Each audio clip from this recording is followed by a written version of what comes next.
எல்லோருக்கும் happy morning. இன்றைக்கி நல்ல சுவையான பச்சை பயிறு சுண்டல் எப்படி பண்ணலான்னு பார்க்கலாம் வாங்க. அதுக்கு முன்னாடி என்னோடய பேஜை சப்ஸ்கிரைப் பண்ணாதவங்க சப்ஸ்கிரைப் பண்ணி வச்சுக்கோங்க. தேவையான அளவுக்கு பச்சை பயிறு எடுத்துக்கோங்க. அது 2 தடவை நல்லா தண்ணியில் அலசிட்டு 2 விசில் ஹை ஃப்ளேமில் வச்சு எடுத்தால் போதும்.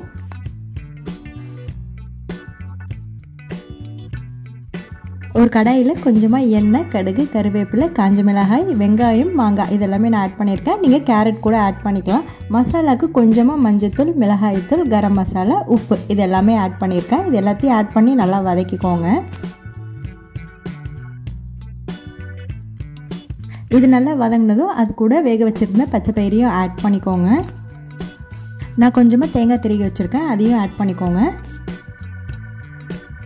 ஃபைனலாக சர்வ் பண்ணும்போது கொஞ்சமாக கொத்தமல்லி தூவி சர்வ் பண்ணிங்க அப்படின்னாக்கா சூப்பரான பச்சை பயிறு சுண்டல் ரெடி ஆகிடும். கண்டிப்பாக ட்ரை பண்ணி பார்த்துட்டு கமெண்ட்ஸில் சொல்லுங்கள். எல்லோருக்கும் ஹேவ் அ நைஸ் டே.